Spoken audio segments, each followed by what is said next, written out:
You're listening to The Upland Rookie, a podcast presented by Upland Brits and Final Rise.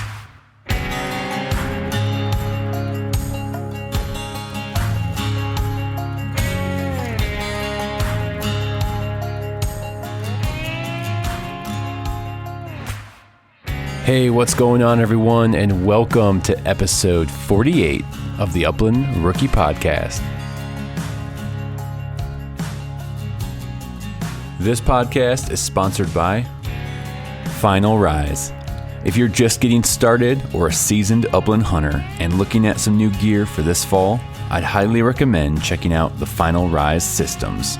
I've owned my Summit vest for about 3 years, and I have had it through many bird hunts, training sessions, NASTRA events, and I have beat this thing to the ground. It still is in the same condition as the day it showed up on my doorstep. American-made vest designed by a guy who is just like all of us. Give Final Rise a serious look at finalrise.com. Trinity Bretons is the home of the Épagneul Breton, also known as the French Brittany. All Trinity Breton dogs are from champion bloodlines that are field tested and family approved. For over 33 years, Trinity Bretons has worked to offer you the best bred Épagneul Breton in the country. Check them out at trinitybretons.com. Also on Facebook and Instagram at Trinity Bretons. Gunner Kennels. I've personally used and tested every major kennel brand on the market today. After months of hands-on experience, Gunner is the only kennel I'll use for my favorite bird dogs. Man's best friend deserves man's best kennel. That's a Gunner kennel. Wonnacott Professional Dog Food is the highest energy dog food in the world. Wonnacott's dense formulations ensure that your pup in training and your seasoned bird dog get what they need to succeed in the field. Wonnacott works hard so your dogs can work harder.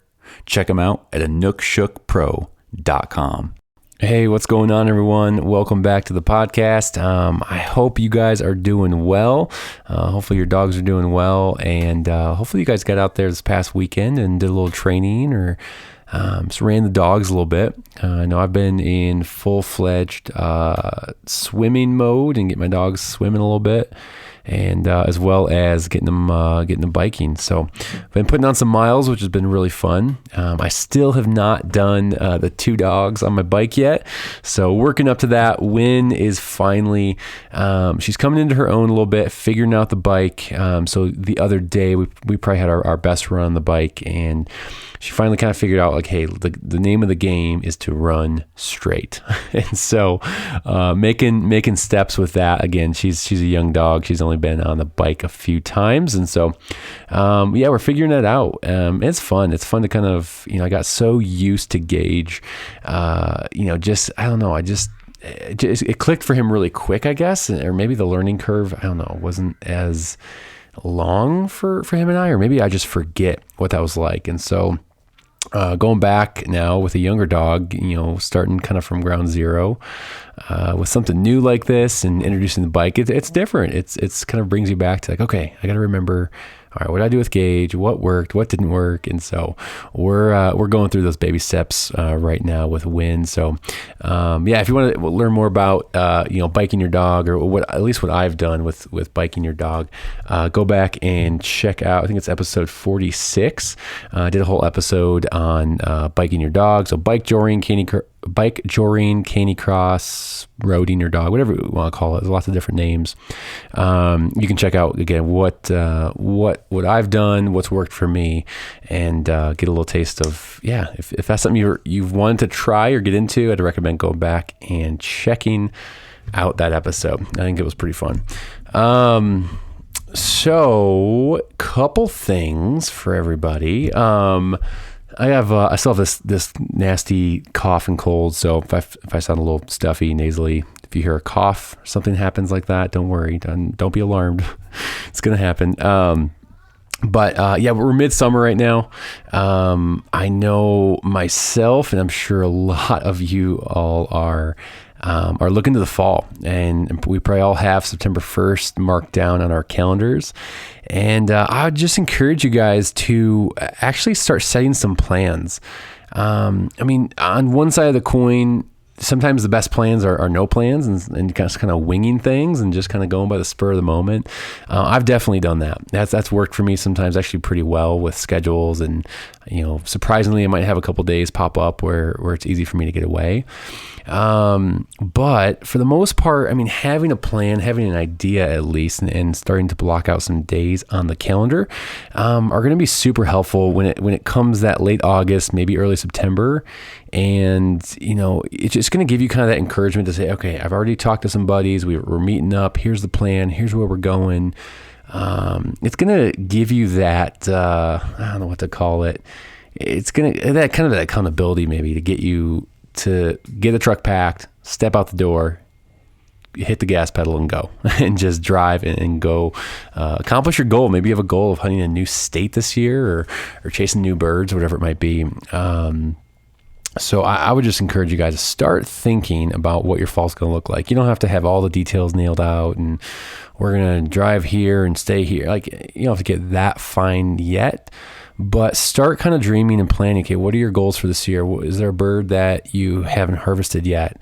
There's some new country you want to explore. Like, start thinking about what those things are, because the summer is going to go by fast. We're almost in July 2022, and it's going to creep up on us, and September's going to be here before we know it. So that was kind of unplanned, but I wanted to just kind of encourage us to start thinking about what our falls are going to look like.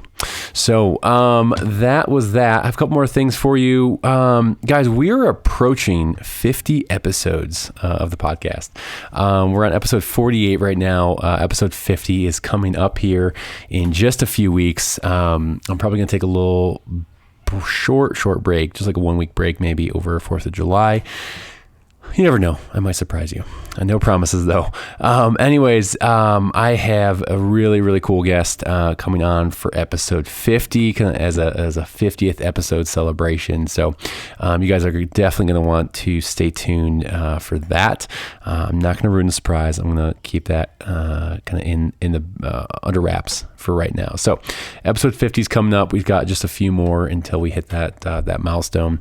And I wanted to say thank you guys just one more time for just your support in engaging with the show. Really, sure, sharing the show on that's awesome. That's so cool to help get the word out. But the engagement that I hear from listeners, whether it's reading some reviews that you've written on the podcast platforms, or through messages, through emails, phone calls with some of you. Geez, some of you now we've gotten to talk on the phone several times and text message and whatever it might be, just talking bird dogs, hunting, hunt planning, young dogs, different breeds and learning from each other. It's been so much freaking fun engaging with you guys and just seeing your excitement. I thought it was a good time as well to I'm a big believer of having clear vision, clear goals for whatever you're working on. This is big in my work, my line of work that I do, and just kind of always keeping people inspired, keeping the mission in front of them at all times. Because you go by a couple weeks, couple months, whatever it might be, and people are going to lose sight of what that goal was, what that vision was, and so kind of translating to the podcast side of things. I started this podcast really with two kind of tracks in mind. One is to connect with those new upland hunters. I've been there. I've done that. I was the new adult onset hunter who was figuring things out on their own, scared, nervous, awkwardly asking questions, trying to be involved in things, trying to hang around old guys, trying to find a mentor. It was hard. I didn't know where to go, where to hunt, what to do. How to interact with people, how to train a dog. Like, there were so many hurdles I had to overcome. And so track one is really connecting with and being a community and a voice for those that are getting into upland hunting or want to. Maybe you've never done it yet, and maybe you found this podcast and said, hey, this is giving me some steps. This is broken things down for me a little bit further to understand, okay, this is how, this is why, this is what to do, this is what not to do. And so that was track one. Track two was the totally opposite side of the spectrum, was to connect with those veteran hunters, as I like to call them. Veteran hunters who I like to say maybe have been doing this longer than I've been alive, or maybe have been doing it 5 more years or 10 more years than I've been doing this, and bridging that gap between those new hunters and those veteran hunters, and re-inspiring those hunters have been doing it a long time. Those field trial guys and girls, those bird hunters, those breeders, whatever it might be, that, we can get so caught up in the mundane and the day-to-day of your kennel you're running, or your own bird dogs that you're taking care of, or the breeding program that you're doing. We can get so caught up in just the day-to-day things. And so my hope was for this podcast to inspire and reignite some passion in those people as well. And from where I'm sitting in my garage in southern Denver, Colorado, is I've seen both those things happen. I've seen those new hunters, those guys and girls who have just gotten into this and said this podcast has helped them just get clarity. It's helped fill in the gaps on some things as they've wanted to get into bird dogs, or maybe trialing or hunting wild birds, and just figuring things out. Now, I've also heard from those veteran hunters who, have maybe heard an episode or been listening for a while, that have said, like, this was a really good piece, and that guest had this to say, and that really encouraged me, or never thought about that, that training method that way.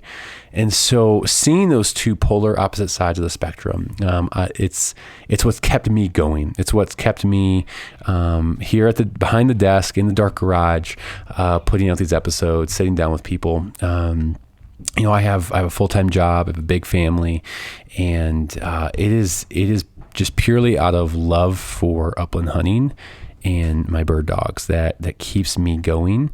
And so I don't want to ramble too long here, guys, but that is why I'm doing the podcast still. This is why I'm coming up on episode 50. This is why I'll continue doing this going forward. And so just I thought it'd be a good reminder to kind of take a pause and share, just a little reminder of what this podcast is about, kind of the goals and the mission of why I started this show. So thank you for hanging along for the ride and engaging so well with the show. So, okay, moving on.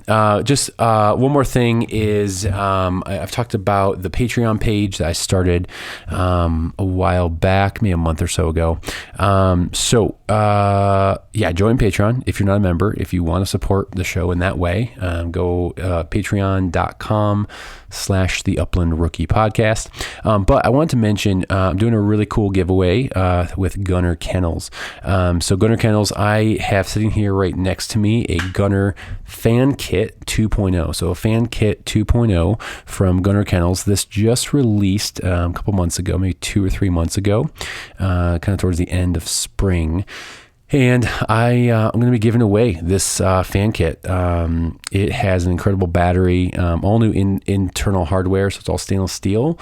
And so this thing can get wet. You can, I think on Gunner, on their website, you can squirt a water bottle in the fan and it'll spray, cool water into the dog's kennel. And so this is a really robust system. They've upped the battery life, the charging capabilities. It's a really, really slick system. So this is going to be perfect for summer training, and also heading into, like I talked about, September, October hunts. Those things get warm. I always have fans for my dogs, and so Gunner has put out an incredible product with the Fan Kit 2.0. So stay tuned for details on how you can enter to win that. I'll be doing a giveaway through my social. I told you the coughing was going to happen. Through my social media, and so you'll have all the details there. Through Patreon, though, you are going to get a lot more bonus entries into this giveaway. This is going to be maybe one of the bigger items that I've given away on the podcast. So standard entries across all social media, but Patreon's going to get you a lot more bonus entries. So basic level, I think 2 more entries, name goes in the hat 2 extra times as well. And then the mid tier, your name goes in the hat 5 extra times.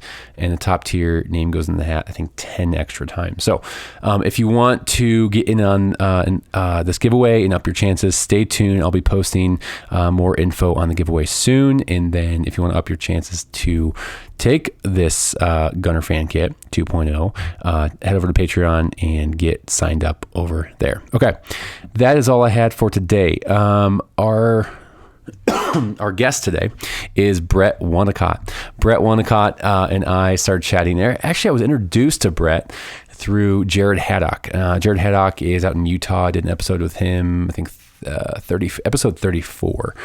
And so Jared introduced me to Bret and started following Bret and chatting with him about doing a podcast. And it just so happens that Bret also just wrote a novel. It is called A Millionaire's Dream. And so we get into the book he wrote as well as just learning all that Bret has going. Honestly, there's so much I learned personally about Bret in this interview as well. Just some really cool things with youth education and exposing them to the outdoors, hunting, fishing, and just hearing about his awesome bird dogs that he's got. Runs in Nashua, but Bret is a diehard wild bird hunter. That's his heart. That's his passion. And so we're going to dive right into episode 48. So Bret, we're going to jump in here. Why don't you put us on the map and tell us a little bit about who is Bret Wonnacott? Oh, I hate that question. I know, it's loaded. It's loaded. Well, I'm from northern Utah. I'm a hunter first, and I've been privileged to do a television show with my friend Adam a little bit. We do a couple episodes a year, it seems like these days. I've been running in NASTRA trials and do some demonstrations for the DWR and some seminars for the Utah DWR.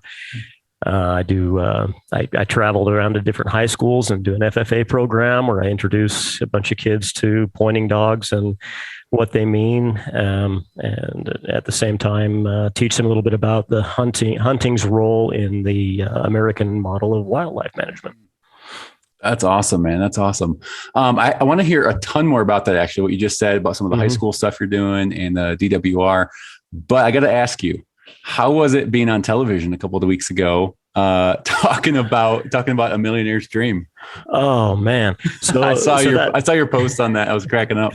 So that's my novel, and I'm pretty comfortable as an outdoorsman, and I've done a fair amount of TV. But this was live, and they put me in this TV studio. I'm not used to being in a TV studio. I'm used to being with a bunch of sweaty dudes out hunting birds or something, you know.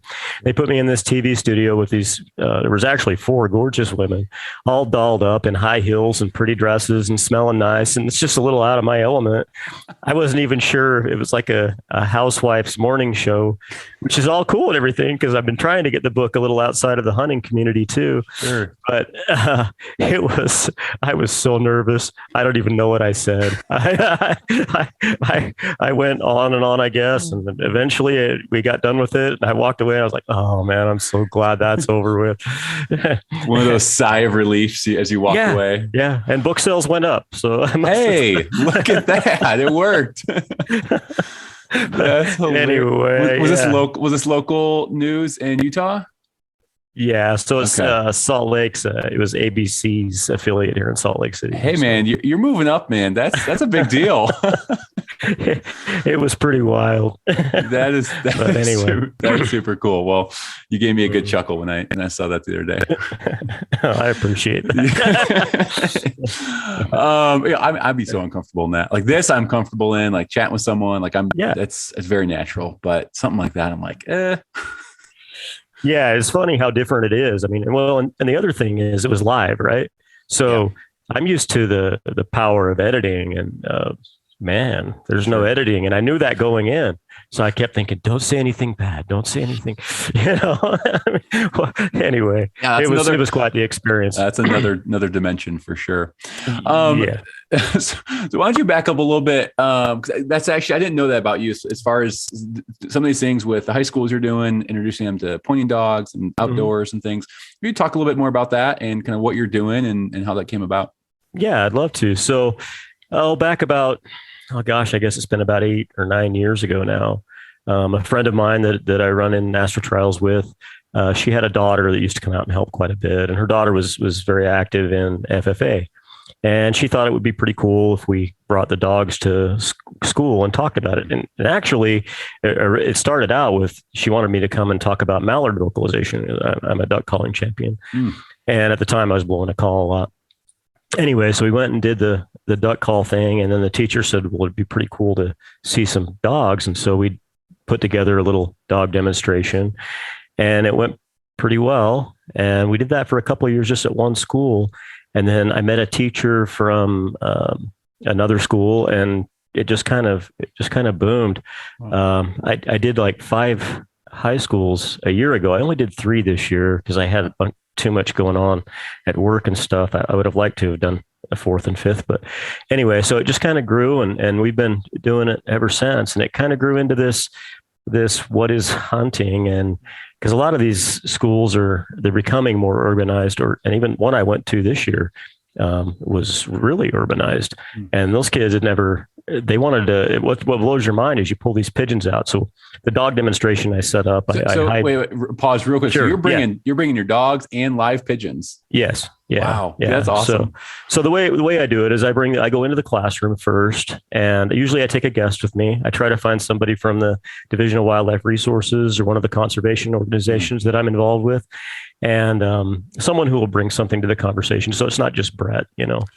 And we go in and we talk about hunting's role in American wildlife management, the Pittman-Robertson Act, and all that stuff, Duck Stamped Act, all the things that are super important to the wildlife that you and I know today. Sure. And while we're doing that, the dogs are just roaming the classroom, and they're making friends. And of course, I never met a kid that didn't like a dog, at least not very many of them. Anyway, and so the dogs are, getting their ears scratched and everything. And then we go outside after I introduce them to the dogs and talk to them about what the dogs do. We go outside, and I bring live homing pigeons, and we hide pigeons and let the dogs find the bird. I do it in such a way that so I'll set the dog off, 35, 40 yards after we've hidden the pigeons. Because, if you hide the pigeons in front of them, they cheat. Sure. You don't want to model that for students. Right. Yeah. So anyway, we hide the dog and then hide the bird while the dog's hidden, and then bring the dog out. I set it at whoa at 35, 40 yards or whatever. And I come over and talk to the classroom or talk to the class about what's going to happen. And then we turn the dog loose, and the dog comes flashing across. And if I set it up in a good way, that dog will just, slam point right in front of them. And it's, I don't know if you remember the first time you saw a dog point. I do. I certainly remember my first. Vividly. And so the interesting thing is they're as interested in the pigeons as they are the dogs. And so they all want to hold a pigeon and pet a pigeon. And I dizzy the birds when I hide them. So I don't like to use launchers because I think it creates, the dogs don't look as good. I mean, honestly. Sure. So I dizzy them and hide them, and they all want to put a pigeon to sleep. And anyway, it's quite the interaction and the experience. It's one of the most rewarding things I do. That is phenomenal, Bret. I did not know that you were, doing that program and going around to these schools. I think what an experience for these kids getting able to see that firsthand, really. Yeah. And I wish it would spread a little bit. I wish there was, in other states, I wish some people would kind of catch on to that and maybe give it a try themselves. I mean, you have to have some pretty well-behaved dogs. Do your dogs live in the house with you? I would say mostly outside, but they'll come in the house here and there. Sure. Yeah. See, my dogs are house dogs, so they're used to that sort of interaction. And of course, when they're puppies, I take them in crowds and socialize them in that way. So they're really quite natural. Yeah, they're quite natural in that situation. Yeah, to them, it's around 16, 20 kids, and hey, it's playtime. Everyone pet me. Yeah. Yeah. And sometimes it's more than that. Sometimes it's 50 kids or something, it can be a bunch, because oftentimes the teachers, when I'm coming, they'll bring in other classes, I bet. And did you say, you might have said this is high school or middle school? High school. High school. Yeah. Okay. Yeah. That is phenomenal. And so sounds like you have a pretty good connection with some Utah DNR folks as well. And they're coming in, sharing a little bit more about, hunting. Absolutely. Right? Yeah, absolutely. Well, they have a better take on wildlife management. That's what they do for a living, So Sure. so it's fun to have them. I mean, I had one of the waterfowl management areas is Rich Hansen. He's the manager of Ogden Bay, and he came to Clearfield High School with me. And then I had the director himself, the big cheese of the DWR, who volunteered to come to Cedar Valley High School a couple of weeks ago, and he was fascinating because he's in charge, right? So that's phenomenal. I was super impressed that he was willing to take time out of his busy schedule to absolutely. To do that. So anyway. That's so cool. Hey, would you mind? I was just kind of thinking as you're talking here, there's got to be some people out there, maybe they're new to hunting, new to the uplands. Would you mind talking, just kind of give a brief overview on one, the importance of the duck stamp and also the Pittman Robinson Act? Would you just kind of give a high level overview? Sure. Of what those are? So the Duck Stamp Act was the act, and I think it was in maybe forgive me if my dates are wrong because I haven't studied the Duck Stamp Act for a while, but it was in the 30s sometime. I think the mid 30s, maybe 34, 35. Congress passed an act to all hunters would have to buy a duck stamp in order to hunt waterfowl in this country, and all that money would go back into wetland conservation. And it was done because hunters were concerned about the declining populations of game animals. After that happened, there was in 1937, which is the act that I'm much more versed on. In 1937, the Pittman-Robertson Act passed, and it was back then it was known as the Wildlife Restoration Act. And what that did is it put an excise tax on firearms and ammunition. And so that's still going today. So when you go out and you buy a shotgun, you're paying an excise tax that you don't even notice. And when you buy a box of shells, you're paying a tax on that box of shells. That money goes into a fund at the federal level and then is allocated to states. And the federal government matches 75% to 25% of state funds. So say you and I, we raise a bunch of money and we want to make a pheasant habitat project out somewhere. And we've got 25% of the funds we could put in for matching federal funds, and the state would probably help us. And anyway, we could come up with, we'd only need 25% of the total money, if that makes any sense. Yeah. So it's huge. It is. And is it, you might know, it's not just shells and ammunition, right? Is it other merchant or products that we buy for hunting? Yes. Back in that day, it was all just ammunition and firearms, I believe. And it wasn't just sporting arms. I mean, if you bought a pistol, it's the same today. But now it's on archery equipment. And I believe there was another act that was passed that put it on fishing tackle. So pretty much everything you buy for hunting or fishing has some sort of an excise tax on it that's put into that fund that goes back into wildlife, and we don't even realize that as hunters. Yeah. I don't think people do. I mean, especially if you're just getting started, or maybe you've been doing it for a while, you might not really hear about it and know kind of the benefits of what's happening. Yeah, I've been hunting all my life, and I think I was probably 40 years old before I realized the magnitude of that one single tax. I mean, I kind of knew about it, but sure, you hear about it here and there, but is that something really that's understand set? it? That's set for? I mean, is it set forever, basically? That act? An act, it would take an act of Congress to change it, I believe. But hopefully, yes, hopefully. It's pretty. Yeah. I can't remember if I heard it was like it was an untouchable change, or if it was pretty locked in. Yeah, I think it's amendable. But the cool thing is that in order for states to participate in that program, hunting license cells have to go back into conservation. They can't be used for any other purpose, which is the other really amazing thing that act did. And I don't want to bore everybody with too much of all this stuff, but that's good. But it's pretty fun. Yeah, absolutely. Well, thanks for sharing that. That's something I haven't got into too much on this shows here, and I think it's fun to kind of hear about that a little bit, and especially from someone that has a little bit of knowledge in it. So. Yeah, we should have a little bit more understanding of that as hunters, and certainly make sure that it sticks around when we vote. Yeah, absolutely. Well, very cool, Bret. Let's get into a little bit of your story. Tell me, did you grow up in a hunting family? Like, did you start hunting when you were older? Like, how did that kind of come about for you? Yeah. So I was blessed, and my parents were divorced when I was a baby. And my dad was a hunter, and my stepdad was also a hunter and a fisherman. They both hunted and fished. And so I kind of got this double dose. I go to I called him my real dad on weekends, and he raised German short-haired pointers. And so I'd play with puppies and learn about bird dogs and all that kind of thing. And then my stepdad, he was a fisherman, and he liked to hunt waterfowl. And so, and I think his love of waterfowl probably was more to do with us kids wanting to be involved in waterfowl than it was his own thing. But, Okay. but he certainly enjoyed it. And so I kind of got this double dose of bird hunting and even some deer hunting and elk hunting and fishing, lots and lots of fishing. So I just kind of grew up all the time doing it. And it's fascinating to see this day and age where so many guys didn't grow up with hunting and fishing. And when I first started learning about it, and I was helping some people who didn't have any knowledge or, background in it, I couldn't believe the little things that they didn't know that I just took for granted. I mean, I got my first pocket knife when I was 5. I think I was shooting a BB gun at maybe 5 or 6, and it just went on and on. Sure. Had a shotgun since I was 12. So it's just so weird. Things have changed. Yeah, but man, it is such an uphill battle for people just getting into it. I'm fascinated, and I can put myself in their shoes and see just how difficult it would be to hunt grouse when you don't know what a grouse looks like other than in a picture. Sure.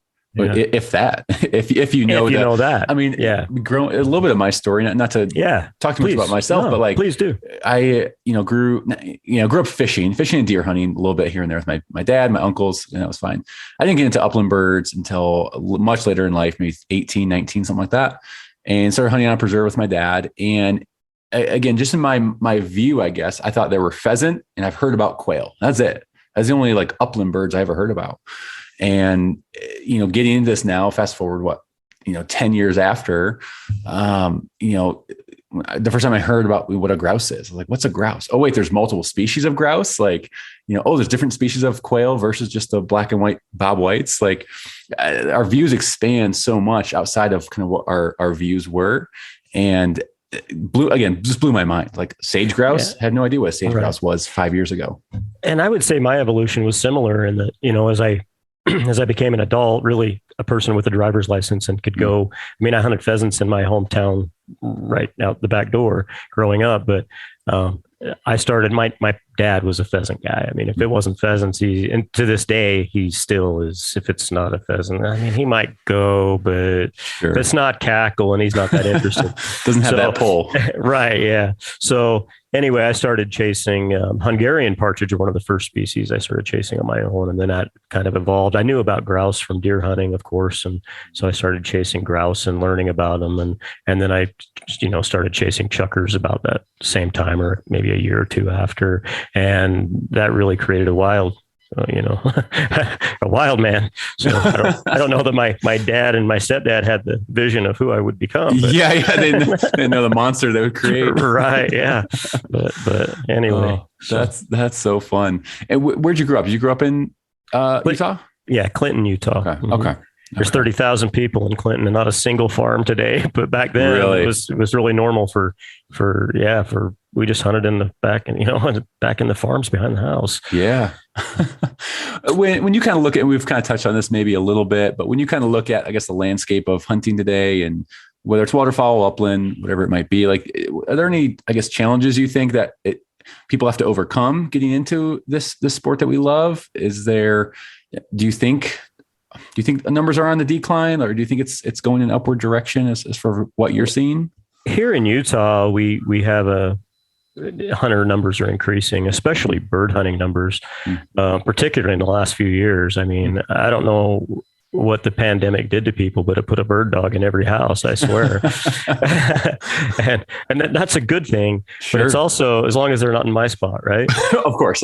So that's the other thing is, guys like me, we've had these hills to ourselves for many years. And it's challenging to, you want people to become a part of it, but again, you don't want them in your spot. So I think that's did you feel some of that pressure this past couple of years? I've been helping people get into upland game bird hunting for as long as I can remember, even before I heard of R3 or any of that. So I've always helped, and I've always sort of kept.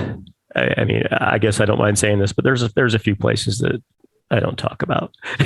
Sure, that's your right. That is your right. but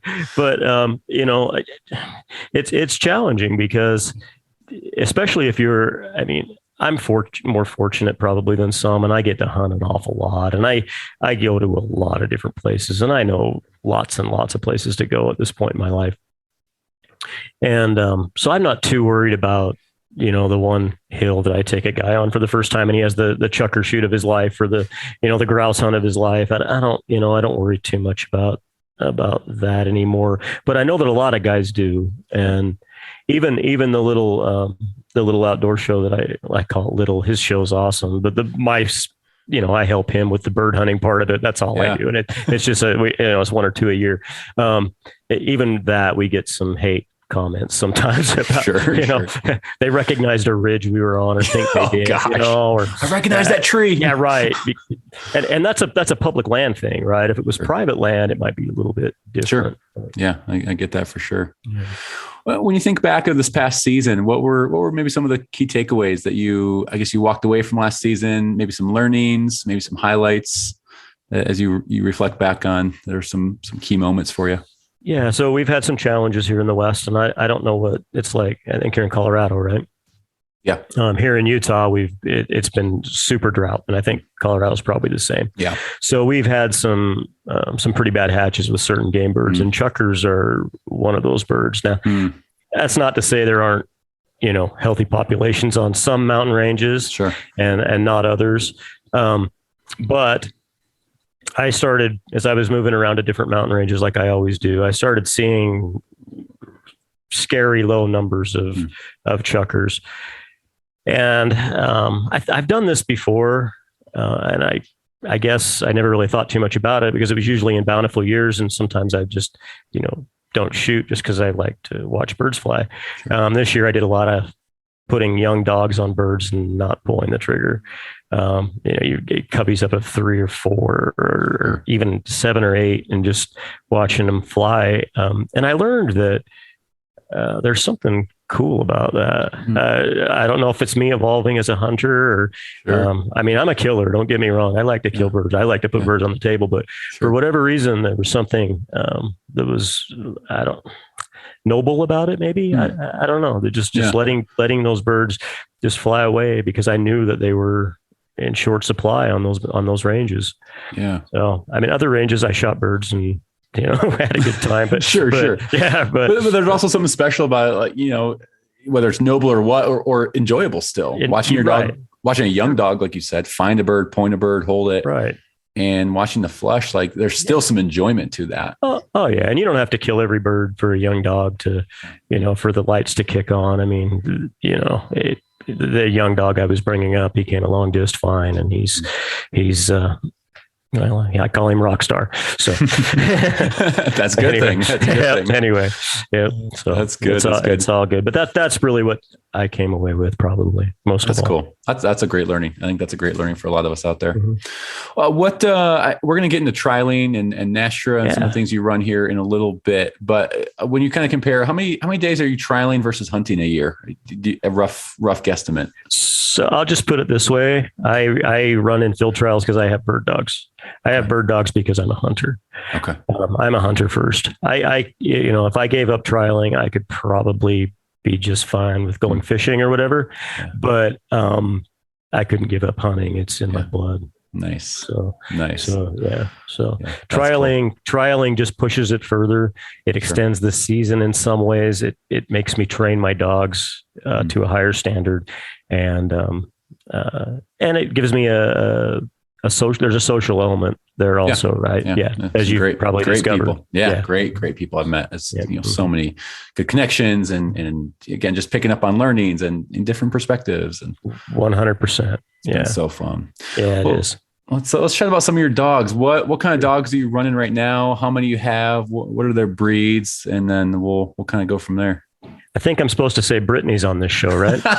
That's only if I send you a check before. Oh, okay. All right. I forgot to do that. So I didn't see anything in the mailbox. So it's on the way. It's on the way. But we'll fair enough. I actually had a Brittany once, and he was nice. An amazing dog. Yeah. I knew. In fact, the only reason I didn't get another Brittany was probably because he was so good that I always felt like I might hold another Brittany to his standard, and he was a freak in nature, and I don't think there's ever another Brittany like that one. Sure. Anyway, I run English setters most of the time these days. All my dogs that I currently have are English setters. I fell in love with the breed when that Brittany got old. A friend of mine had a pair of setters that I hunted over a little bit, and I kind of liked them. And I was in denial that my Brittany was ever going to get old because he was my best bud. Sure. And anywho, I came to my senses, and he gave me a pup out of his litter as my first setter. And I really just liked that dog, and everything about him was he was just great. And so I've had setters ever since. The dogs I currently run, so there's Tick, and Tick's sort of he's sort of everybody's favorite. He's living on a pension at this point. You know, he's in retirement. Okay, living his best life. Yeah, living out his pension. Yeah, but he's everybody's favorite. When I go to a school, everybody loves Tick, and always has. Tick. I don't know what it. Yeah. People talk about him, you know, everybody, where's Tick? Hey, don't you own Tick? They don't know my name, but cool. That's cool. He's that dog. So, and then I've got another dog behind him that's named Sunny, and Sunny has been just the dog of a lifetime, especially in trials, but as a wild bird dog too. She is just a phenomenal dog. In all my life, she's the best one that I've ever had, and probably I could live the rest of my days and never have another one quite really like her. Wow. Yeah, there's just so many wow moments. You know, I've had dogs that, you know, most dogs will give you a wow moment once in a while. And when she was in her prime, it just seemed like it was wow all the time. She was just amazing. She's 10 years old, so she's fading out a little bit now. And then I've got a young dog named Snaps, who is the antithesis of Sunny. Does everything wrong. I have worked my tail off trying to just turn him into a bird dog. And then, you know, I had to work even harder to get him to be anything successful in trials, but he's 4 years old, and he's actually competing fairly strong with what he has. He doesn't have a lot of natural gifts, but, and he's my buddy. So when I buy a dog, he's my dog for his life. So I never give up on him, and he'll be a champion at some point. He's only 3 points away from championing in NASCAR. Oh, nice. So, for amateur or total? For amateur champion? No, in regular. Oh, right. Okay. I don't. Yeah. So regular, whatever. I don't know anything about amateurs stuff. We don't do that here. Okay. But and then I've got a dog behind him who is his name's Rox, and we call him Rockstar, and he is I really like what I'm seeing out of him. In his I think in his fourth run in Nastra, he found six birds. He found enough birds, he won, and it was a lot. Wow. So that's awesome. and it scored on all of them. So he's really a nice dog, and I'm looking, if I don't mess him up, I think he's going to be really good. So that's the four that I have currently. That's awesome. It sound like some great dogs right there. What well, are they? The best dog's always your own, right? Of course. And they do everything right. No. Yeah, right. No. Are they related? Do you kind of like stay in the same line of dogs once you find a line, or do you kind of branch out and just find what you like? Yes. So Tick is not related to any of them. He's bred a little bit different. He's more he's out of Nastra Hall of Fame stuff. Goes back to some old Nastra dogs, Boomer's Boy Jr. and I'm Dick too. Those old, champions of old. But he's the only one I have from those lines. The rest of my dogs are out of Sunrise lines, and I really liked the bird dog you get from Sunrise lines, not just the Nastra dog, but the wild bird, big running, stamina, all the things. And Rox, he's out of Sunrise lines. He's out of Tease Nickelback. He's a direct son of Nickelback. You probably don't know anything about setter lines. I don't know what you know, but I know there's some setter fans out there, so I'm sure they'll appreciate. So yeah, so Rocks is out of Tease Nickelback, and he's Tease Nickelback bred to a Aaron's Hidden Shamrock bitch, and that cross is really a neat cross. And I've seen a bunch of these pups from that female dog by Nick and another female dog that I think she's a sister of. Anyway, and they're just, man, so natural and so gifted. And if you've ever had a really natural and gifted dog, it certainly makes you look good as a trainer. Oh, 100%. You like to show that dog off a little more. That's right. Is that Sunrise line? Does that go? Do they have some history in Nashville as well? Well, sure. I mean, Tacoma Mountain Sunrise was he's like the highest producing stud of all time. Oh, wow. And so they all go back to Tacoma Mountain Sunrise, and, there's been some other stuff bred in there, but when people say Sunrise lines, that's the dog they're talking about. That's cool. So what is it? It sounds like you're all in on the setters. What is it about the setter that keeps you coming back for more? Well, they first of all, they have an off switch. So around the house, my dogs are house dogs. So they're perfectly happy and content being couch potatoes and laying on the floor while you read or watch TV or whatever. And I really like that about them. I like the fact my Brittany, he was a little bit nippy, and I don't know. In fact, I know I couldn't have trusted him doing the things that I do with my setter. That's not to say all Brittany's are like that. It's just that particular dog. And my short hairs were great bird dogs, but I don't know that they were as personable. They were, just machines, tough bird hunting machines.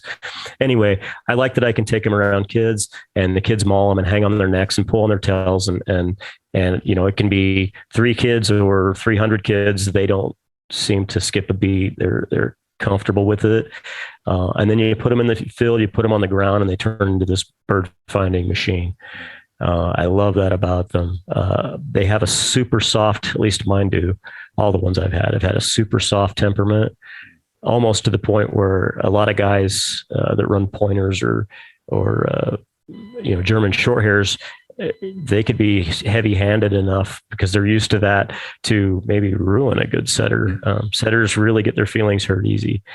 I know some Brittany's do too. Yeah. From what I understand, my Brittany was not like that, but I understand that a lot of them are. Yeah. So anyway, I like that. I'm not a heavy-handed trainer. I'm very patient, easygoing. So I like that about him. Yeah, that's great. I love that. Well, with someone like you, who's hunting as much as you are, wild birds, trialing, when you're picking a puppy out, like what are some of the things I guess that you're looking for when you are picking a puppy? So I want the litter first, right? Pick the litter, and if you pick the right litter, everything else should be. That's good advice right there. Yeah, people say pick the litter and then pick the pretty one, and I if you got the right litter, that's probably decent advice. Simple as that. Yeah. I don't know. I'm like everybody. I've got puppy voodoo, and I like to watch the litter and look for a dog that's carrying his tail high and his head high, and he's confident, but not a bully. I don't want a dog that's picking on the other puppies all the time. Maybe he's a little bit independent of the litter. He walks away and spends some time. And most of all, he appeals to me. When I picked Rocks, this young pup, I was fortunate to spend about an hour for about 3 weeks in a row with that litter. And I pretty much had the choice of the males. And I mean, it came down to these 2 pups, and they were both just really nice pups. And the other one was actually the better looking of the 2. He had some really nice patches over his brown, like, what do they call it? I call it orange, but he had orange patches over both eyes, and they were kind of just a handsome dog. Yeah. But I picked Rocks because he was funny. He entertained me. He was always like flipping stuff around, and he's like a comedian. And I thought, man, and it was of course 2020, and man, we need a little laughter in our lives. We need a little goofball. Yeah, right. Yeah, and he's every bit of that. He is just a clown all the time. That's fun. Anyway, so yeah, those are fun dogs when they can make you you laugh and bring you a little extra enjoyment. That's always fun. Yeah. Yeah. Because two of my setters are pretty serious. So it's nice that Like all it's nice to business. have a clown. Yeah. Mm-hmm. Anyway, Bret, would you kind of walk me through, I guess, when you have a younger dog, I guess what's kind of your process with like exposure, maybe training? Let's take the first 6 months, like so first 6 months of a new dog you get, what are you kind of doing with that pup when you have them? So some of that depends on the time of year, of course. But first thing I do when I get them home is I get them settled into the house. They're going to be house dogs. So I get them settled into the pack. I introduce them to the pack. We become friends, or usually the older dogs, or at least one of the older dogs won't like them. And, one of them sometimes they become friends right away. Sometimes it takes longer, but after a couple of weeks and that dog's settled in, then I start doing some simple things. I like to lay them I like to put them on my lap, on their back, and rub their bellies and play with their feet. It's super important with a long-haired dog to be able to handle their feet without them pulling away and yanking you into a ditch later when it's cold and you're trying to pull a cocklebur out of their foot or something. Yeah.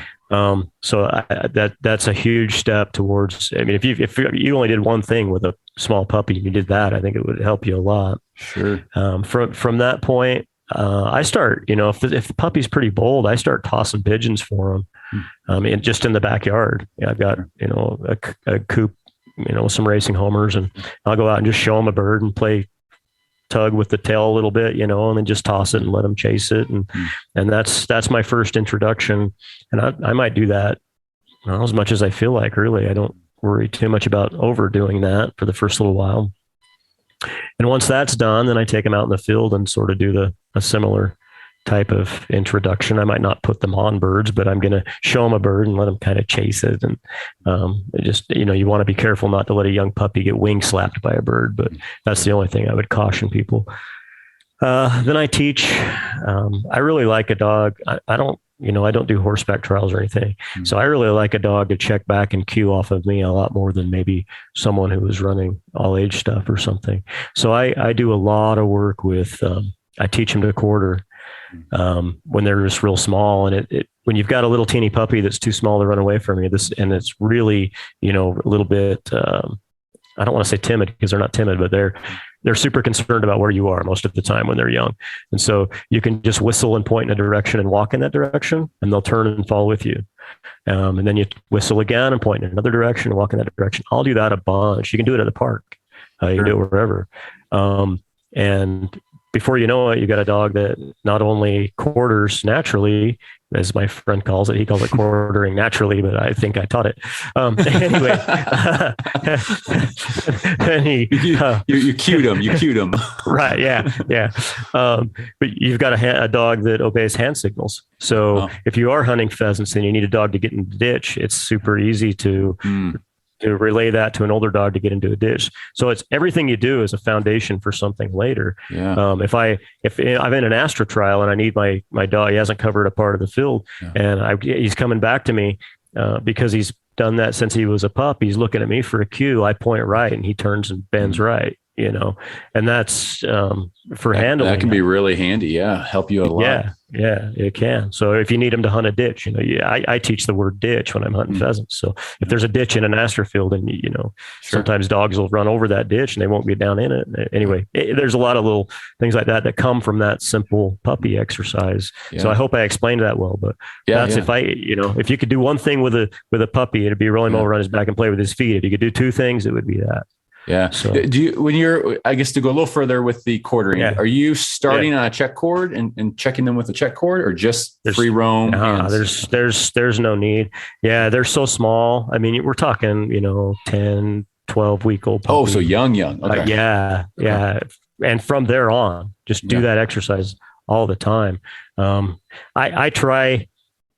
I like a check cord. Check cords are good for some things, but I try to get away from check cords as much as I can because, they're a pain. I don't really. They are kind of a pain. Yeah, right. So, I think when I was a younger trainer, I think I used a check cord as a little bit of a crutch, more than I do today. Okay. So going forward, once that's done, you start to see a dog in the backyard pointing butterflies and pointing sparrows if it's summer and that sort of thing. Then I'm going to go out and put them on birds. Okay. And that'll start again with I've been tossing birds for them, so they know what a bird is, and now I'll show them a bird and toss it, and then while they're off, chasing that bird, I'm going to stick one in a bush somewhere close to me, and I try to use some strategic sagebrush, or here in the West we have a lot of sagebrush. Sure. I try to use an obstacle in the way on the downwind side of the bird, so if the puppy just breaks in, it doesn't catch it right away. Because I really don't want to. Some people don't worry about puppies catching. I don't want a puppy to catch a bird if I can help it. Sure. It's not tragic, but I don't. I just assume not. And then I have a forked. I have a piece of conduit, a piece of 1/2-inch conduit that I took a piece of 1/4-inch brazing rod and smashed it in half, stuck it in the conduit, and then just tack welded it, and then opened it up like a fork, like a Y. Okay. And I use that as to launch the bird, because I can get that out in front and get the bird up in the air quickly. So the dog comes in, he smells the bird. If he points, it's a lot less intimidating to put a stick in front of him and pick that, pop that bird up in the air than it is to try to walk out in front of him. So I do a lot of that, and I haven't seen a lot of guys do that, but that's one of my favorite. You're not using traps, right, or launchers or anything. I don't like launchers with a small pup at all. Okay. Yeah, I think they're intimidated by it, and I think you can really. In fact, I know I've seen some pups that were started too young on launchers, and they were a little bit timid puppies. Sure. And they become scared of the launcher, and because they're scared of the launcher, now they're scared of birds. The pigeons, or whatever it might be. Right. So so I don't do. If I'm going to do launcher work, I wait until they're a little bit older. Okay. But anyway. So everyone understands. So you're dizzying the bird, putting it in a bush or sagebrush, and then you're basically giving yourself an extension pole, right? Yes. To kind of touch that bird. Okay. Yeah. I call it a pigeon flicker, but you can call it whatever you want. We're going to see that on Amazon later. Maybe we'll market them. Yeah. Anyway, and that obstacle between downwind from the bird is super important, because if you've got a puppy that's just going to charge in and catch it, you can identify that and have plenty of time to flick that bird out of harm's way, especially if you're using your racing homers and you don't want them, beat up. I know there's some trainers that would just let that bird or that dog dive in and catch that bird, but I think it causes me work later, so I try to avoid that. Sure. But anyway. That's good, man. That's good. When will you put your birds, or not your birds, your young pups on wild birds then? Is that, when they're ready, a year, 2, like when's kind of the general right timeline for you? So if it's hunting season, I will gun break them as quickly as I can. That's using the wrong words. I'm not going to rush through gun breaking, but I will gun break them younger than most people, just even with chasing and tossing pigeons. And I'll desensitize them around food with, some loud noises in the background. I think most people have heard of that technique, and there's a lot of trainers that, poo-poo that idea, but with house dogs, it works pretty well. I've had a couple. Sunny, one of my dogs, was super noise sensitive when she was a puppy, and we, completely desensitized her through that method. So anyway, as they're eating food, they're distracted from by a ways food. away. Hit a pot together. It's worked really well. Yeah, we just clap. I had my wife clap, and I watch the dog, and if she shows any signs of concern, we soften it up or whatever. Anyway, but I gun break them, and that's the important thing. And then I take them on tag along hunts. Nice. Short, if they're small, just short little jaunts, and maybe a half hour or something. If they're older, like 4 or 5 months, heck, they're probably hunting. So, they can go a little bit longer, but I like to get them in on wild birds as young as possible. I mean, if I'm driving down a dirt road and I've got a young pup with me and there's a grouse that walks across the road, put them down. Put them down, and nothing bad can happen there. So that's great. Anyway, so as early as possible. I want them to know nothing about everything in life. There's always birds. Sure. Birds are part of life. And part of our life. So that's cool. Thanks for walking us through that. That's interesting. Yeah, my pleasure. Let's turn the corner a little bit into field trials and NASTRA, and what kind of originally pulled you towards NASTRA? Did you try any other trials or tests? Did you kind of just know you wanted to get into that, or how'd that come about? So I mean, when I was young, I came from a background where I was always struggling when I was in my, late teens and 20s. And I was trying hard to gather enough food or enough money, to buy a bag of Old Roy at Walmart to put these dogs together. I didn't have electric collars. I had a piece of twine, it was a lead rope.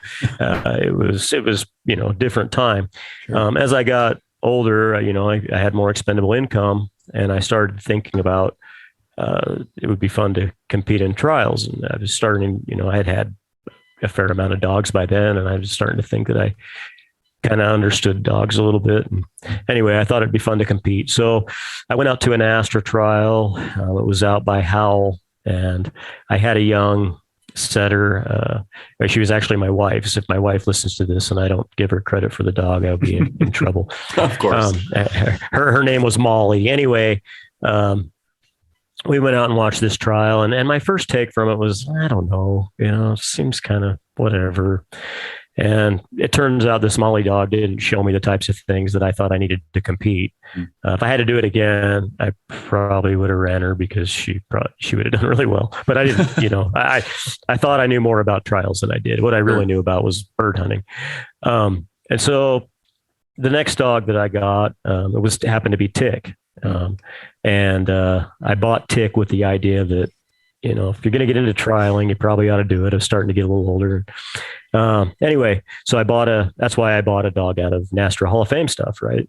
And, I went, I raised him up a little bit, and at a certain age, he was a bird finder, man. He was finding wild birds. And I thought, well, let's dive in. So I joined NASTRA and entered my first trial. I didn't go ride on a four-wheeler or do any things you should do. I just, let's jump in. Let's just try it. Trial by fire. Yep. So we went down there, and I drew a Weimaraner my first run. And I thought, my dad was out of short hairs. He was raising Weimaraners. I didn't think too much of them at the time. The Weimaraners he had, I didn't think too much of. And I knew Tick get out hunt any of them. And I thought, this is going to be easy.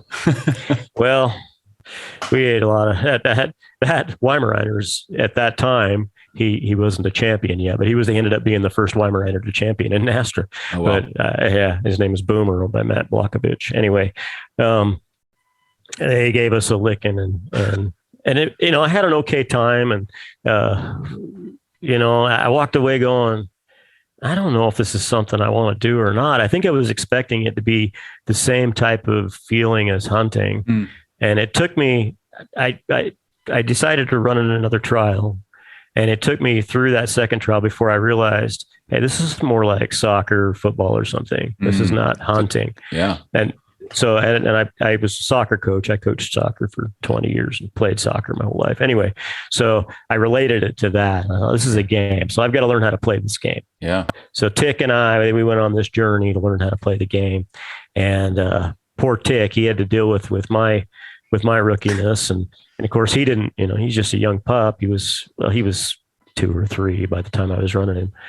And anyway, we really struggled, and I started to wonder if he had what it takes, because in my mind at that time, there was a certain kind of dog that would win and no other dog could, I think quite a bit differently now. But anyway, after the first year, we didn't have a single placement, and I started to get pretty frustrated. Of course, the guys, they were encouraging me and everything. Sure.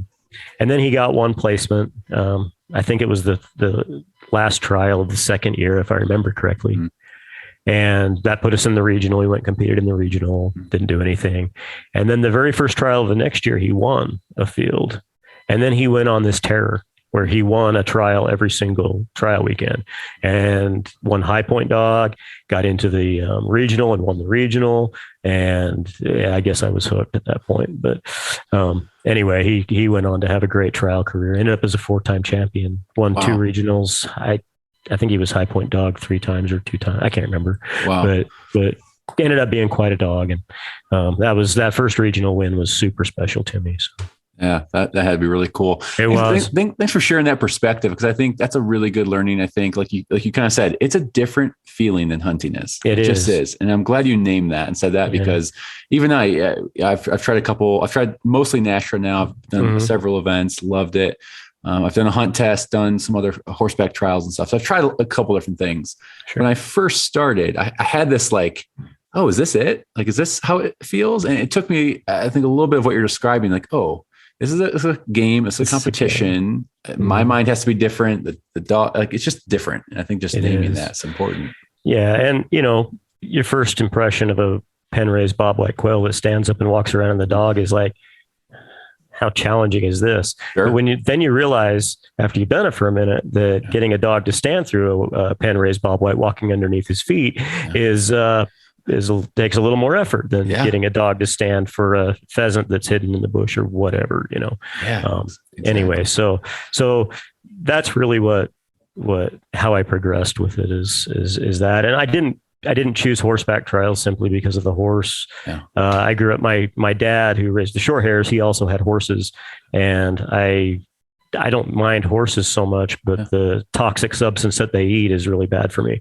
So I'm allergic to hay. So oh no, so I don't enjoy being around. Oh, I'm sure around that too much. Although I was like toxic substance. I was like, what the heck do they eat? Yeah. So I have so much respect for those guys, and especially they're looking for a different dog, than you and I are.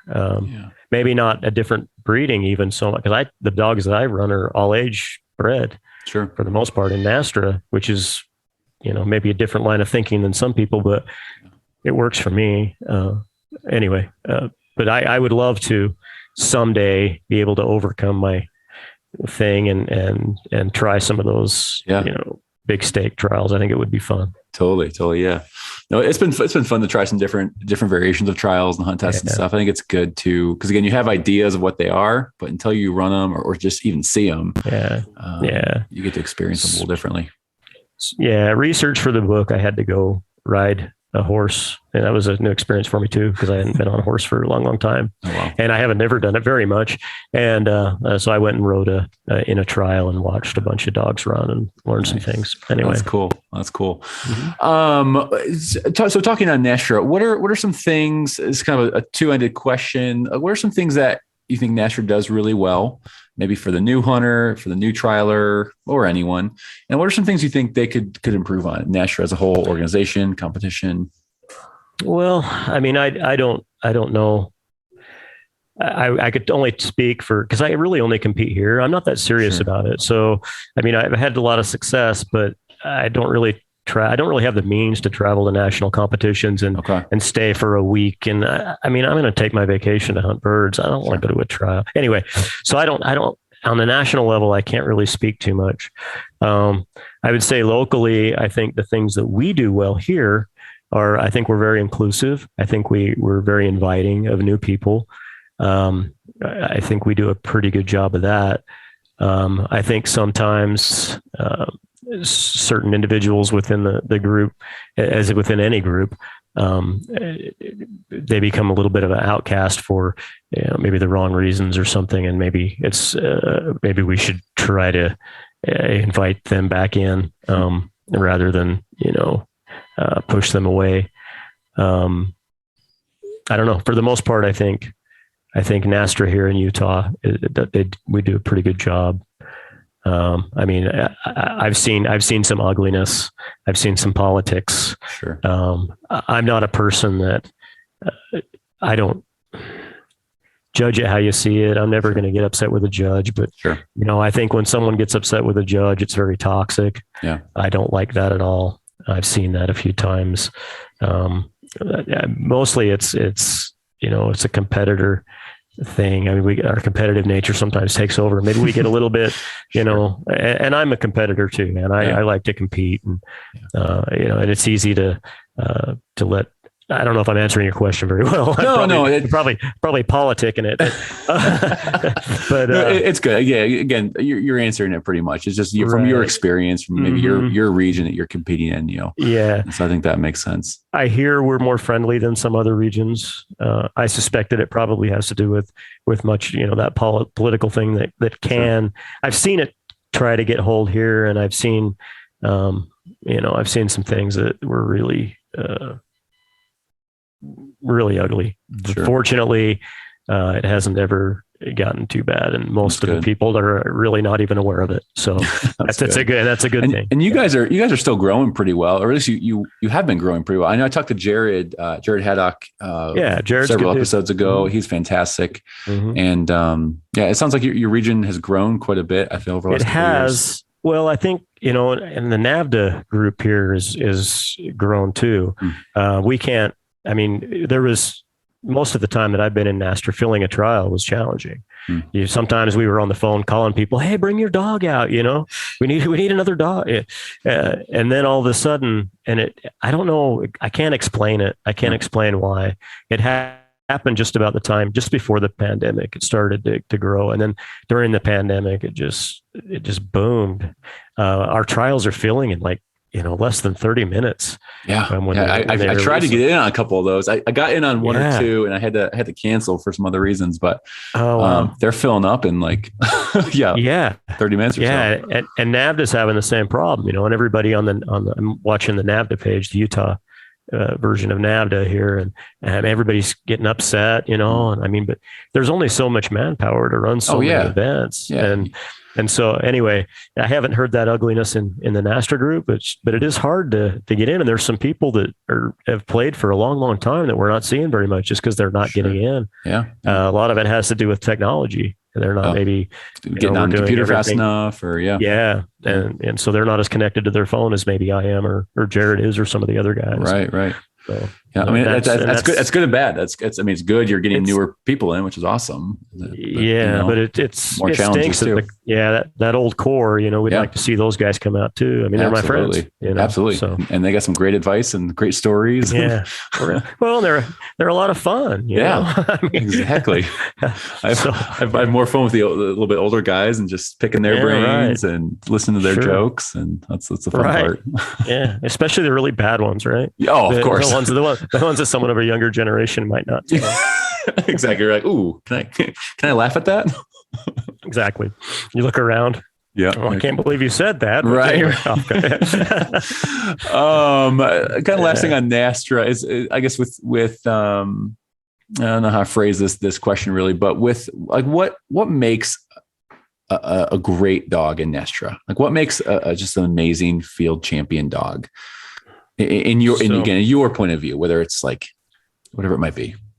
So I've had two, what I would call really great dogs. One's nothing like some of these guys that run nationals that have 9, 11-time champion, but I've got a 5-time champion and a 4-time champion, and they're completely opposite dogs. So I think the important thing isn't that it's a big running dog or a close working dog or anything, but first of all, they need to be a bird finder.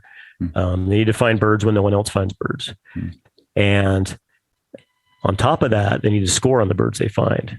I see so many dogs that find enough birds to win, but they only score on about half of them because they're not quite to the steadiness level, or, they're running through birds, whatever it is. Yeah. So they have to be bird finder, and they have to be able to score on those birds. The two opposites, my Tick dog, Tick would run off of me, and he would handle really well, and he was super interactive, and he and I won trials together. Sunny's quite the opposite. Sunny takes the field on her own, and I'm only there to shoot birds. She most of the time will stay in bounds, but I'm only there to shoot birds. That being said, she covers the field really well, and she scores on every single bird she finds. So that's what I would tell people. And if you're leaving points out there, you need to figure out that's how you evaluate your NASTRA dog. After a trial, go home, say, what am I leaving out there? And be honest with yourself about who your dog is. A lot of people they're in denial about who their dog is. They think their dog is steady, and maybe that's not the case. Sure. What did you leave out there? Did your dog run over a bird? Was it just a case of the wrong side of the wind, or was there something that you can work on so that he scores on it next time? Yeah. How's your backing? Did he blow on a back? Did he, is you're following the other dog? He blows off backs. Yeah, he blows off backs. I'm like, oh, there's some bonus points you could pull off there. Yeah. so frustrating, especially when when you miss out on a placement or something by 2 or 3 points and you blew it back. And, I missed out on the final round of the regional probably this year because my dog blew it back. I don't know that he would have been in, but he would have been awfully close. Sure. Yeah. Anyway. So yeah, but there's always something to work, even with a great dog. There's always, I can come my way and I go, gosh, we sure left that out there. Or maybe it's you. We didn't get up into that far corner, and maybe we should have gotten into that corner but evaluate your runs and be an honest critique of not only your dog, but your handling of your dog. Yeah. And if you do that, I think you'll have a lot more success. Oh, that's such good. That's such good advice, Bret. that's gold right there. Thanks. That's really good. Well, hey, what's this book you wrote? A Millionaire's Dream. Oh, what's this all about? How'd this start? Well, so I'm like the last guy in, the high school Clearfield class of '88. I'm like the last guy that you would have written a novel, but somewhere in my life, I learned to write. It had to do with early forms of social media. Forums. I don't know. You're probably young enough that maybe forums weren't a thing in your day. But, yeah. But anyway, forums were the thing before Facebook and before Twitter and before all that. And groups of hunters would get on there and we'd tell stories and show pictures of our hunt, much like we do on social media today. Yes. But it was a little more locked down. And anyway, people kept telling me, man, you write such good stories. You should write a book. And I'm like, all right. So I started a blog at some point and I wrote blog posts for a while. And I wrote, a handful of magazine articles, which I hated writing because I had to stick with this format. And anyway, and I kind of, built my craft a little bit that way. And I wanted to write a book, but I didn't really want to write a book about hunting stories. I leave that to, like Andy Wayment likes to write hunting stories and he does so well at it, but I just wanted some other vision. So anyway, I thought, maybe I'd write fiction about guys like you and me who are into the types of things that we're into, because I don't see a lot of movies about that type of thing. I don't read a lot of books about that type of thing. And I thought maybe there's a niche for that, not just for dog people, but just anyone who's into the outdoors and loves dogs. So that was my first thought. And then I was up hunting in Idaho one day and on a piece of private ground. And I came upon this old homestead that I'd been to a bunch of times.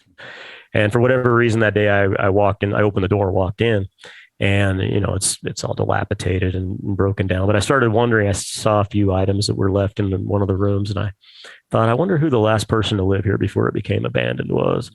And the main character for this story came from that. And then I wonder if he liked what I liked and how did he get into it and what was his story. And so I conjured up this story that took place in the 1950s about a boy who didn't have much of anything. He was very lonely and sort of serendipitously came upon this bird dog puppy. It happens to be an English setter.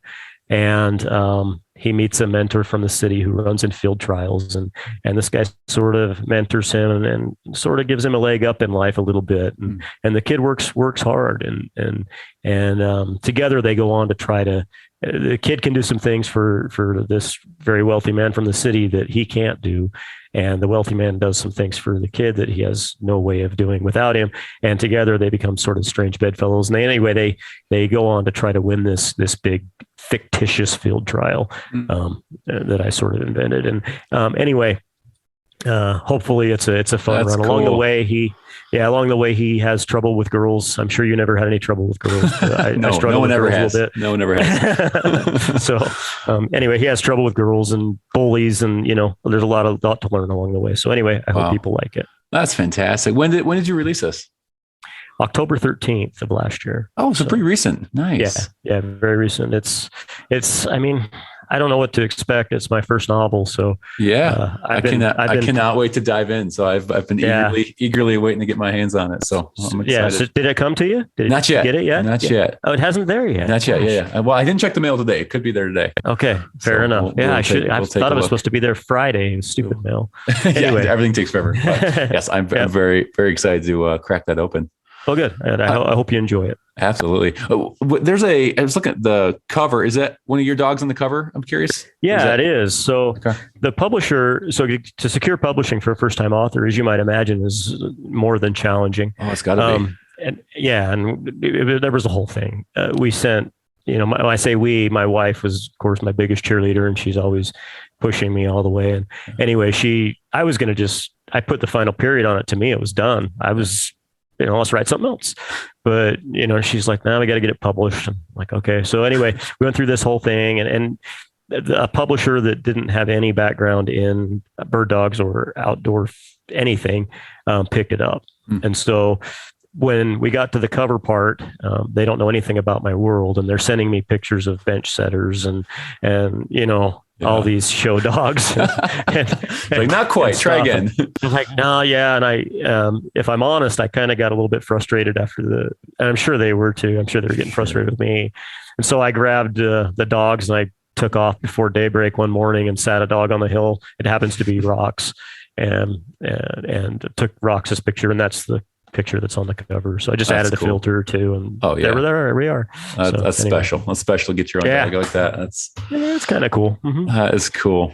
I'm excited. I better say this. He's my wife's dog. That's right. That's right. If I don't say that. So Rox is my wife's dog. Okay. Bret, I'm sure. Yeah, absolutely. I mean, it's a serious thing. Okay. Yeah. I was going to say, as we wrap up here, last two things I like to do.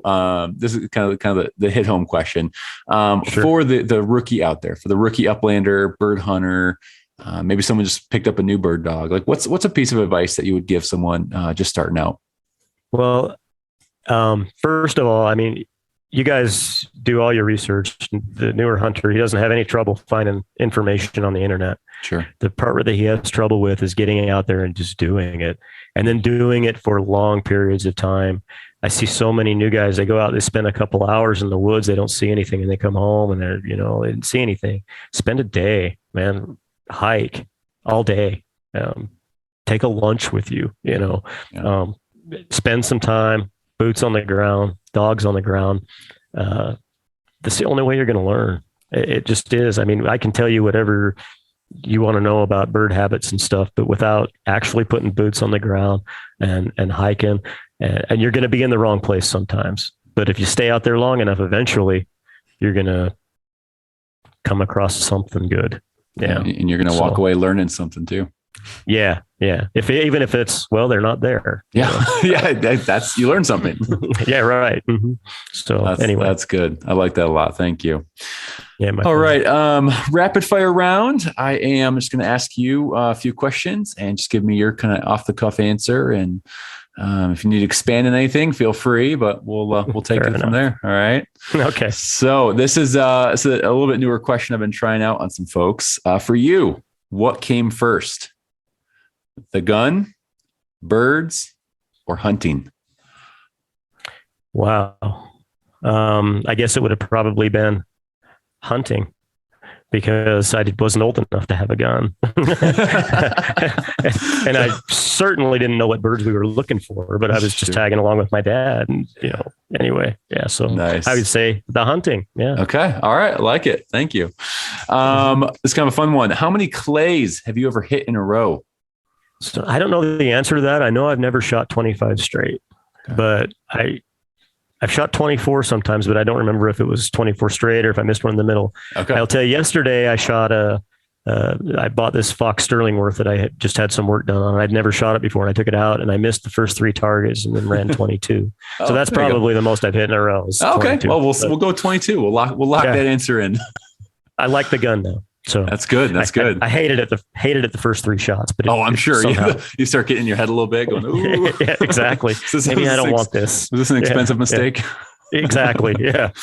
I'm calling it my favorite mistake. Well, this leads me into my next question. What gun are you carrying into the field and why? So, I mean, I have, at this point in my life, I have plenty to choose from, but there is I'm a Browning guy. I like Brownings. And I really like Browning Satoris. Pretty much any Browning Satori with 14 1/4 inch length of pull. They're all basically the same measurements, drop at comb and heel. I shoot pretty well, but the one specifically that if my life depended on shooting this next bird, we've got to kill it, or if we don't hit this bird, we're all gonna die. The world's gonna end. Yeah. I'm carrying it's a Browning 525 feather. It's a 12 gauge. It's about a 6 pounds, 11 ounce 12 gauge. I call it Cindy, and Cindy's my gun. Cindy. Mm-hmm. That's the title of this episode, maybe. I'm always looking for those little nuggets. I'm like, what can I title these? Sure. Yeah, right. Yeah. I don't know what you call it. Oh, gosh. Are you pretty much a 12 gauge guy, or you get into the 20s or anything? No, I love a 16 gauge a lot. I'm not crazy about 20 gauges. I've had a bunch of them, but I just recently got a 20 gauge I actually like. Okay. But I'd rather shoot a 16. I really like shooting 16 gauge. Nice. 1 ounce never shot a 16. Yeah. I enjoy it. I mean, I've heard of, you hear everything about different gauges and stuff, but man, I love a 16. So that's cool. It just so happens that the gun I carry most of the time is a 12 gauge because ammunition's cheaper. Sure. And yeah. So yeah, anyway. That makes sense. That makes sense. Yeah. All right. Try a 16. Yeah, I need to. It's on my list. Mm-hmm. All right, a couple more. Favorite dog breed besides the ones you've owned. So no Brittany and no setters. So where are we going to go with this? No setters at all. No red setters. I'm calling them just all setters. Okay. Let's go out of the box. How about Labrador? Wow. I love a good lab. Good. So I'm going to go all waterfowl on you and say I just love a black lab sitting in the blind with me. I love a good lab. That's my waterfowl classic. Friends are cheering. My upland friends are want to beat me up. Exactly. We've divided the whole podcast now. We've divided them. No, there's something about a classic lab, and I someone's going to correct me on this. I think you might be the first guest to ever say lab on this show. Fair enough. Fair enough. I mean, it's special though. I mean, being the first. I hunted over a little Wiesla one time. That was pretty awesome too. I guess I like them all though. I know. Breed that I don't like. It's tough. Yeah. So. Well, that's good. Well, you just reminded me, we never got into your duck calling. Oh yeah. Well, did you even know about it? Oh, well, most people have forgotten by this point. Yeah. Well, I think I saw something on your social media when I stalked you a while back. Oh, right. Sure. Yeah. I blew a call for a long time. That's cool. Anyway, I mean, you were a duck calling champion, weren't you? I won Utah State. I don't know how many times. Dang. My wife would sit here and go, tell me how many, but I won Utah State a bunch of times. I've been back to the World Championships 8 times. You have to qualify the World for that. Championships? Oh my gosh. Yeah, that's right. In Stuttgart, Arkansas. Wow. Oh my gosh. It happens every Thanksgiving and has happened every year with the exception of the pandemic year since. Wow. Well, and I think they missed a year for World War II. Other than that, it's been every year. And I am very mediocre. I've never placed higher than 19th in the world. So Oh my gosh.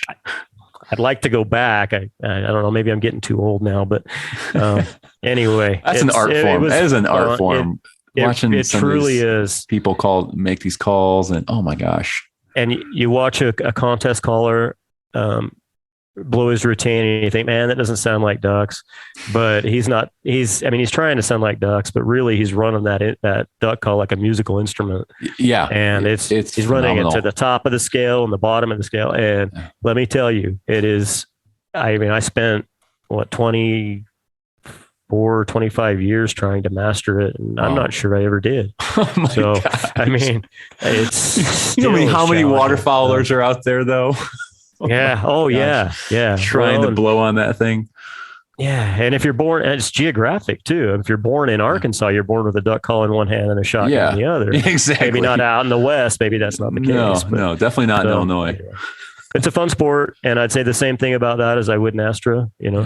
That's how you make friends. Sure. I have friends all over the country from blowing in calling contests. So. All right. Just 2 more questions here. Favorite bird to hunt and why? Well, many of my fellow Utahns, they get mad at me for this, but I love hunting pheasants. And the reason I love hunting pheasants is because they're such turds to pointing dogs. I mean, they are they're tough, brutal. Man. They are brutal to a pointing dog. Yeah. But if you get a pointing dog that's really seasoned in hunting pheasants, There is nothing more pleasurable than hunting a wild pheasant in a CRP field or something, thin cover where the bird can run, and a dog that just knows how to best them. You've done something when you've beaten up an old rooster in thin fields with a good dog. That is special. And I've been blessed with it with a few. Yeah, I hope you have too. It is special for sure. And it doesn't come together all the time, but when it does, no. But like that's pointing dogs. That is what makes it. Yeah. And like pointing dogs, I love all the birds. There's none that I don't like to hunt, but pheasants are going to always be special to me. I love it. So they're not a challenging target, but getting them in the air in the right circumstance and pointed is challenging. Yeah. So, I mean, well, speak for yourself about easy target.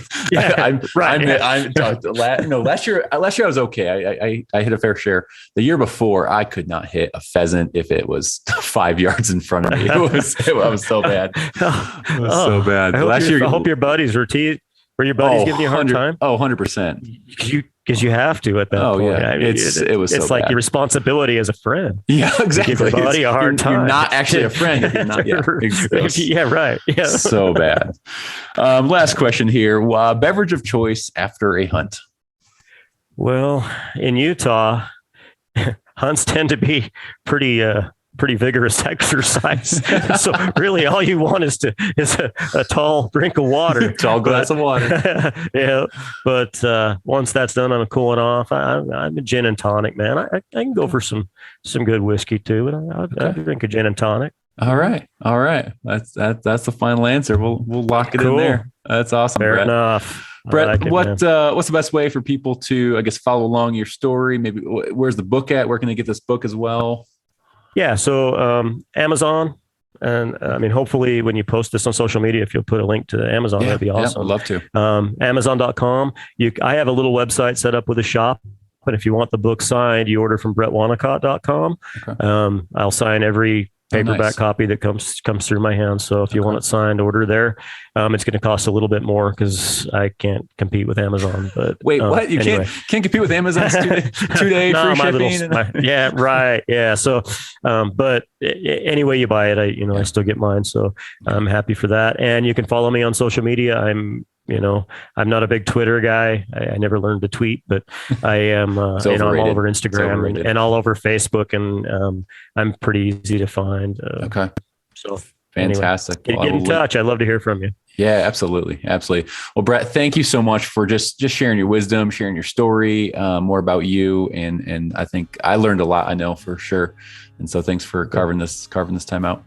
Well, thanks for having me. I really enjoyed it. And I like your podcast. I like your approach with the Upland Rookie thing, because I think there's a lot of people that benefit from that type of thing. So thank you very much. Good for you, man. Good on you, man. I appreciate it. Well, we'll be in touch soon, and maybe I'll have to get out to Utah sometime and try to connect.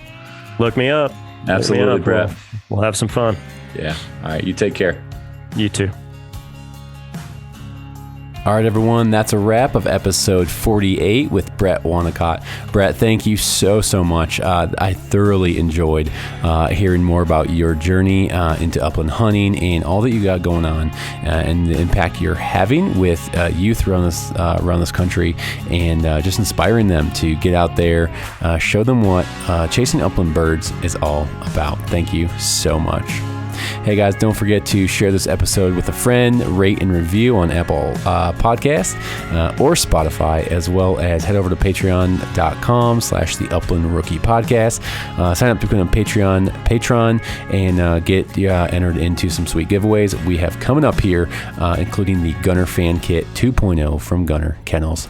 Hey, remember, go put some miles on those boots and follow your favorite bird dog. Take care.